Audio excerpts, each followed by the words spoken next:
So we're back. We decided to take a break. We had been talking about Dave's mother and Dave's experience, and I want to return to that topic a bit and let us get back to some of the things that you've accomplished in your career. And certainly one of the focal points is your mother. And so let's do a little bit more about Yanka and her experience and you know, what it means to you and your family. Okay.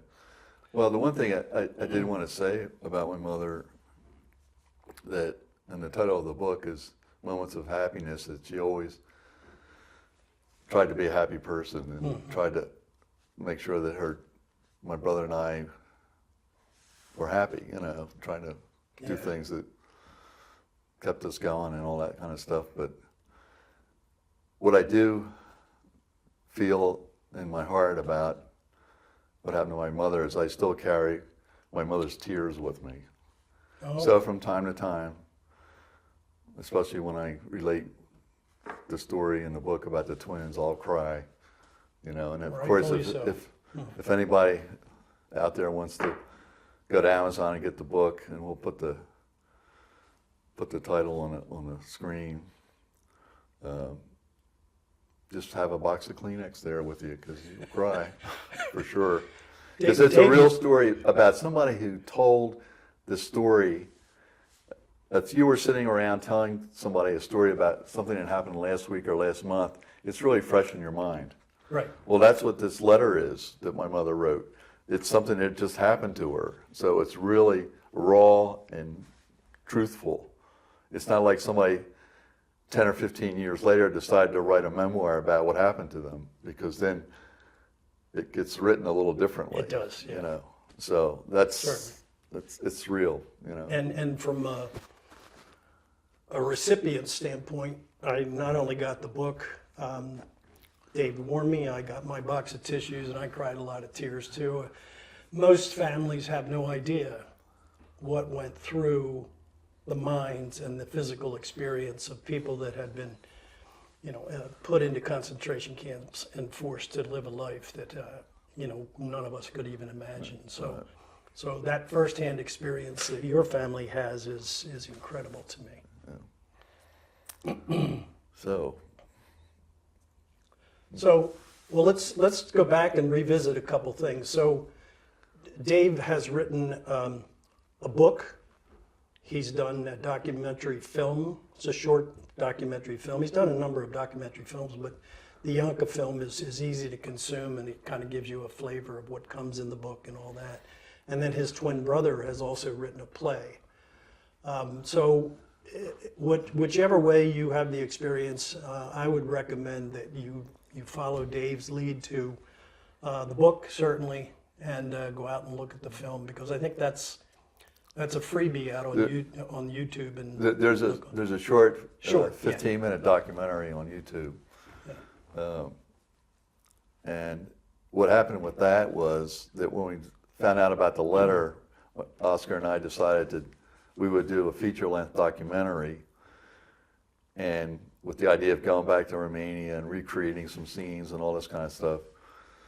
And we never really did that, because we ended up with like a short documentary just telling the story about the letter. Okay. And then 9/11 happened. And after 9/11, people weren't too interested in the Holocaust anymore. It's like that subject just fell off the table, and that was it. Yeah. So Oscar decided that he would write a play, and he did, and his wife is an actress, and the play was presented as a reading.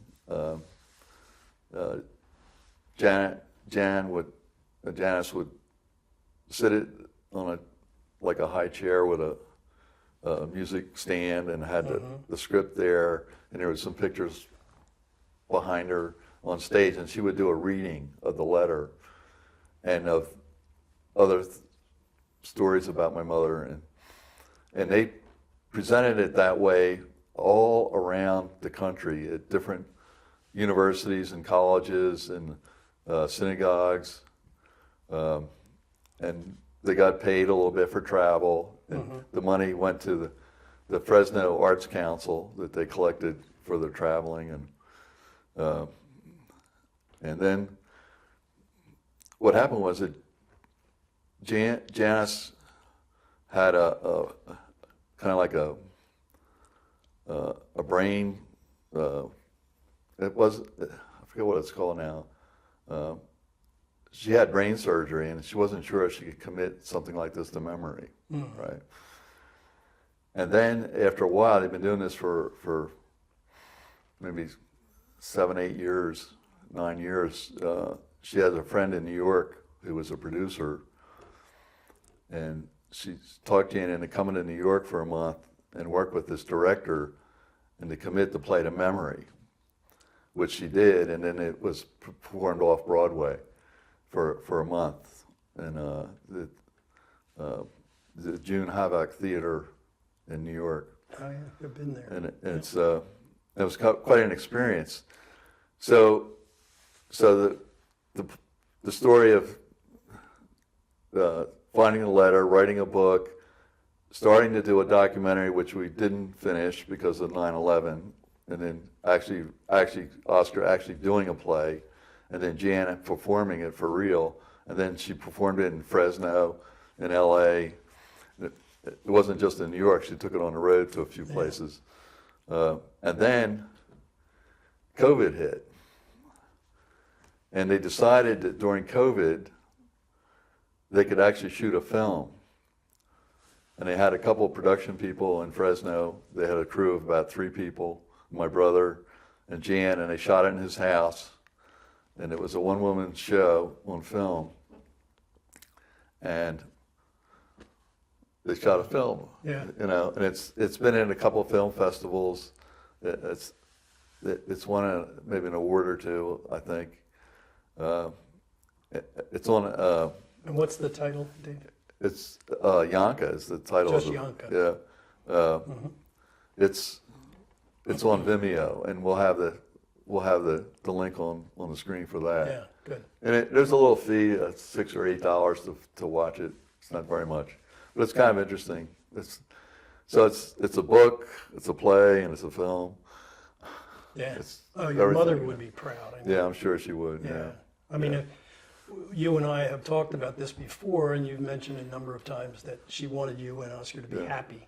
Yeah. So, you know, the fact that this is memorialized, I'm sure would make her happy. I'm sure it would. Yes. Yes. Very neat. Very neat. And in the story, like, she was from Sighet, Romania, and Elie Wiesel was also from Sighet, and my mother said that she babysat him. And Wow, what a there was a time when he was speaking at a synagogue in Willingboro, New Jersey, and I took my mother to see him, and he did his talk about the Holocaust, and afterwards we went up to him to talk to him, and he said, "Hi, I'm Yanka. I'm from Sighet," and it was like, "Oh, that's nice." Shook her hand and turned around and walked and spoke to somebody else. You think that if you run into somebody from your hometown, you haven't been there for 20 or 25 years or 30 years, and you would get in a real serious conversation, not even close. Yeah. But that was Elie Wiesel's story, Night, which I would recommend you read it. It's just the opposite of what my mother wrote. It's not very emotional. It's like a little angry boy writing what he was at the time, and like 15, and he became an educator, and 15 years later, about maybe a little bit less than that, they said he was asked to write what happened to him, write a story about what happened to you. And he finally did in the 50s, I guess, later 50s. And the book became, it's a bestseller, and his life is the Holocaust. Yes. Well, my mother's life wasn't the Holocaust. It was just the opposite. She didn't want to be. For some people, the Holocaust is a career, and my brother and I are not trying to make the Holocaust a career, but it's kind of ironic that the next generation is telling her story rather than my mother telling her Right. story. You know. Well, let me interject that a different friend of mine recommended Dave to me to film the St. Patrick's Day parade in Wilmington, Delaware. Right. Yeah. Sure. And not only was it a fantastic job, we still use that in our social media and our promotional materials as we go forward each year for sponsorships and things like that. It's on YouTube, and I even once in a while will watch it because it's kind of fun to watch. It is fun to Yeah, watch. It really isn't it? is. So, so that's how Dave and I became friends. And from that, what I'm working on post-career as kind of an avocation rather than a hobby is to learn to be a better vlogger. And the interesting intersection for me is big history is available to everybody that wants to consume it. But small history is the absence for me when, you know, how did your family arrive on America's shores? Where did they first live? Where did they first work? And, you know, give me a backstory. So that's basically how we got started to do this interview is I thought Dave would be a good backstory about filmmaking. And then Yanka's story superseded there, and I'm happy. I'm not fighting anything. This is, I think it's just been fun to just talk about it. And I'm starting to tear up again as I remember the book that I was reading. So that's how Dave and I became friends. And this is one of the very first episodes of this vlog that I'm trying to create. It's currently called YouMeWe Delmarva, and how individuals and families become communities and support one another. And that is seeming to get lost in the modern world that we consume. And I really appreciated being hired to shoot the parade, and it was really, the video turned out really nice. It did. And it was kind of a fun job to do. But, you know, I had a connection to Delaware too because my wife was she was a German teacher at the church farm school, and we were living in a house that the school provided. And as a young married couple, we decided that we needed to own a house somewhere. So we bought a beach house down in Delaware. So we had a house on Broadkill Beach. You're way ahead So of we'd your go time. down there on weekends. Yeah, I wish I would have bought. There was some land for sale for like $5,000 or $4,000. I wish I would have bought a couple of properties because they went Broadkill is for very popular. they went now. for a Yeah. huge amount of money. Yeah. But then we kept there for a while, and when we sold it, made a profit. My daughter was born.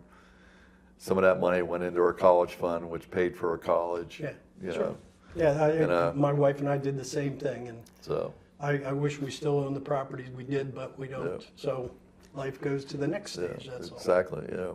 Yeah. So you know, as a documentarian, I like to shoot films where I'm the only one there doing the shooting, and I might have a sound man with me or somebody else helping me, but I don't go into some setting where I need a whole crew of people and it gets really complicated. And I like to do smaller, simpler kind of projects. Right. I'm the individual filmmaker, and I have a couple that I've done that I'm kind of proud of, and others that they're nice pieces, and you can find them on my website. But here in town in Bowmansville, there's an old grist mill that's been there since the 1840s, and I knew the owner of it, and his wife, and he had asked me to come and maybe shoot some film of him talking about the mill, and I did, and I turned it into a nice documentary. It's won some awards. It's been in a bunch of festivals. Yeah. The Bowmansville Roller Mill, and I just came past it, and I haven't watched the film yet. you have You to know, watch the second it. time, because you directed me to it Yeah. the first time. Yeah, you should. You'll find it interesting.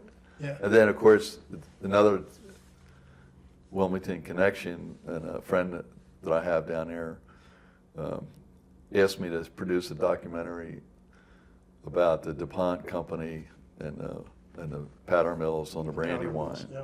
So I did a historic documentary. The Powderman is the name of it, and it's on my site.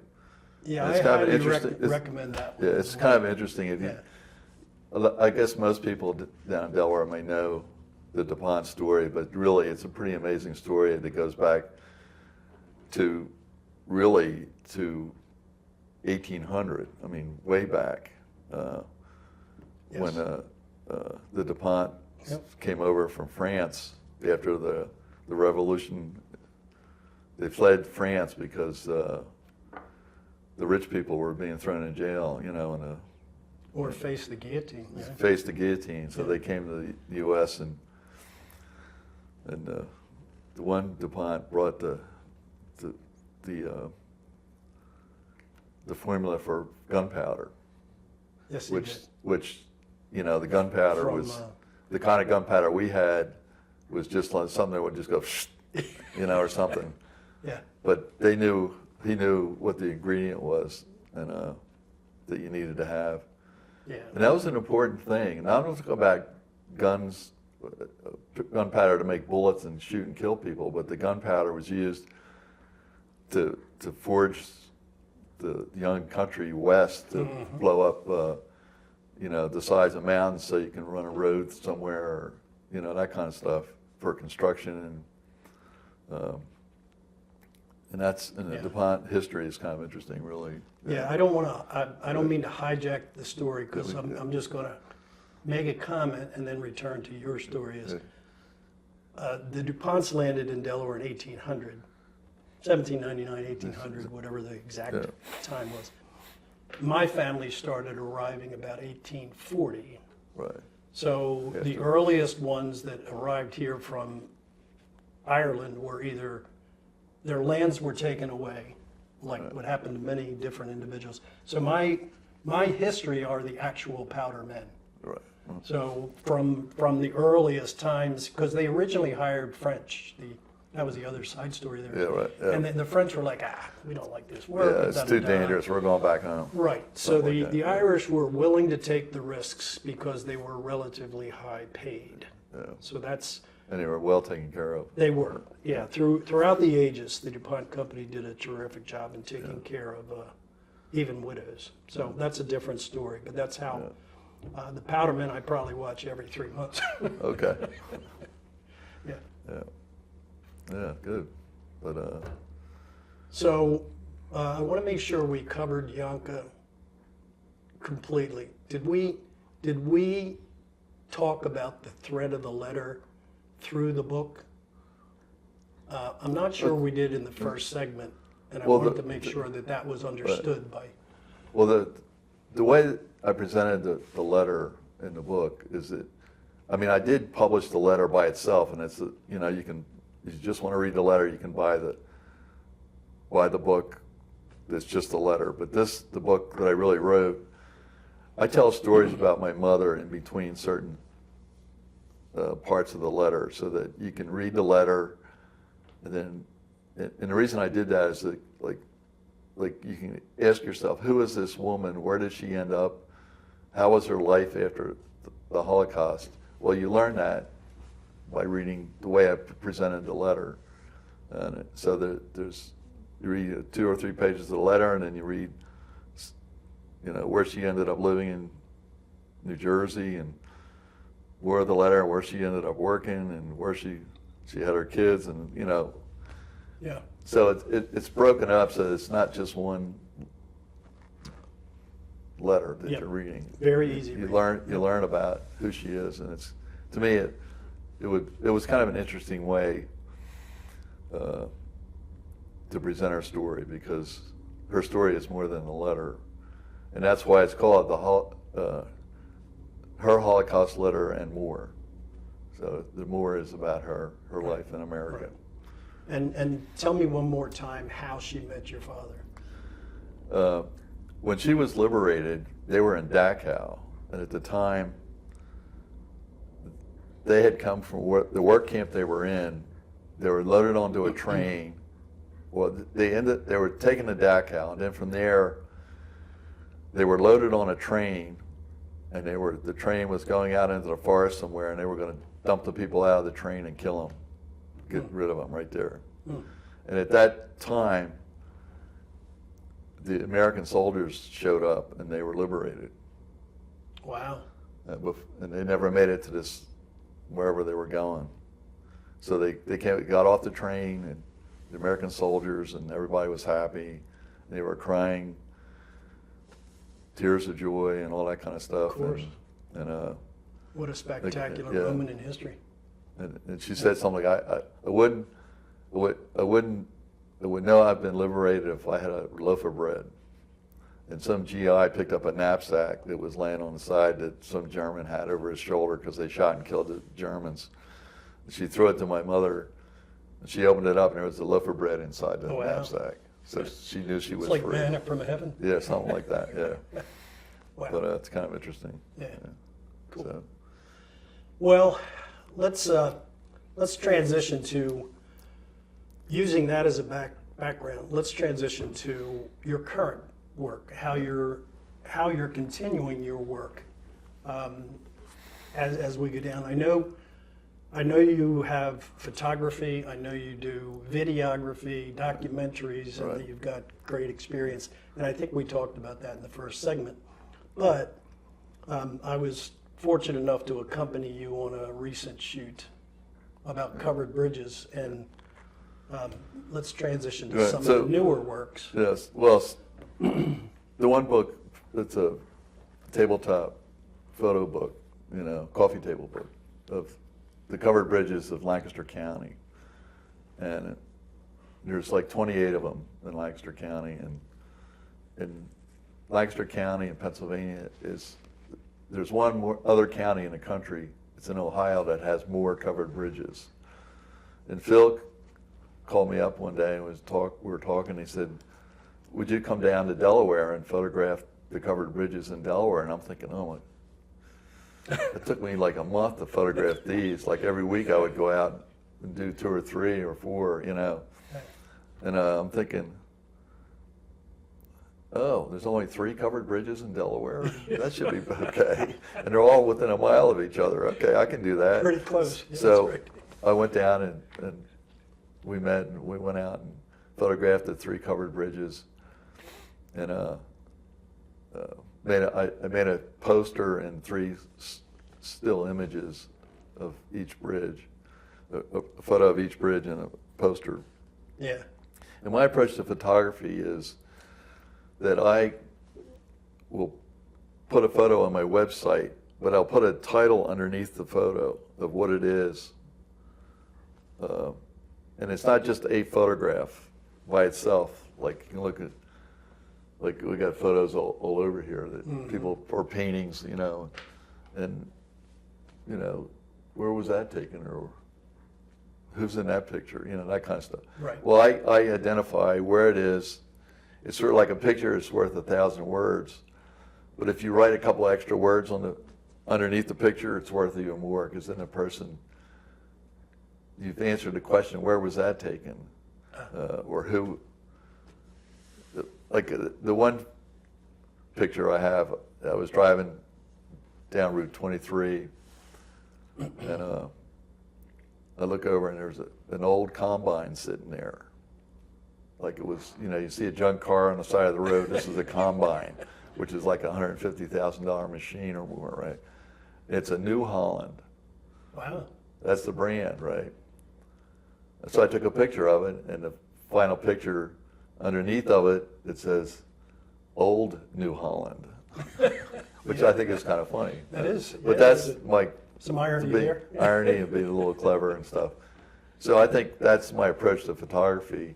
And then I do posters. I'll do multiple images with titles and stuff. And I like to do that. I don't know why. I was thinking about this before. When I was in 7th grade in a public school in Beverly, New Jersey, we had an English teacher, Mrs. Hall, who was a black lady, and I'm talking about in the late 50s. I'm in 7th grade. There was one class period every week, it was called English Art. And if we wrote an essay that week, you had to write the essay on a bigger piece of paper, Yeah. put a title across the top. And the titles we would create were big block drop shadows, Yeah. three-dimensional looking lettering. And we did this all by hand and some other kind of flower on one side or something, and then it would get hung up in a hallway or something. And I think my interest in posters starts there, That's another great story. Yeah, which is Because interesting. everybody searches for that, or wishes they had that kind of a yeah, teacher, yeah. and frequently we don't. I mean, my mind goes in multiple directions whenever I'm talking to Dave. I mean, Yeah. he's got such experience that I would like. I think my family knows I take photos, but I do it not prolifically. I do a few here or there to kind of underpin a story. Mm-hmm. So you said something that made me recall something recently. I've recently finished my 4th book on storytelling, That's interesting. right? Yeah. So almost every ethnic group, verbal storytelling, people playing guitar, sitting around campfires, beating a drum, and relating stories. So that's basically what I have as my avocation. So I take a few photographs, but what you said is it gives people a sense of place or setting. So all of the 4 books, 3 of them said you must start with place. Right. So most people start to tell stories like, my name is Phil. This is what I am, this is my wife, this is it. And the answer is, imagine the Brandywine Valley in 1945, right after the World War. The powder mills were running rapidly. There were 2,500 residents. So now the mind is able to basically say, I can picture that. Because there are typical valleys all around here that were very similar. Yeah. So anyway, I just wanted to kind of share that with you, because when I call on you, which I expect I will be doing, it will be, here's my setting, here's basically the actors, or the people that will be in that setting, and then the story unfolds. Right. So, Ireland, Brandywine Valley, powder mills, Right. Irish workers willing to take the risks. Yeah. And Yeah. some of them died doing it. Oh, too. lots of them, yeah. Yeah. One of the worst explosion was on my birthday in, I think, 1892, 28. If you remember I'm sure you remember your film, it's called Going Across the Creek. So the Yeah. Irish don't say, oh, Patrick died. Say, oh, Patty went across the creek. Yeah. Because of that The way the the wooden wall was facing the Brandywine. Brandywine, There was no yeah. houses on the other bank. right, and Yeah. it would blow out one side of the powder Yeah, mill. real Yeah. interesting. Yeah. So anyway, I didn't want to steal, our Yeah, edits that's will be fine, coming. So I wanted to share that, because you'll hopefully get a sense that I'm trying to have not a cookie cutter approach, but certainly a way that I want to tell the stories. Right, So right. that the audience says, this is where we are. These are the people that inhabited the area, and then this is what they did. Yeah.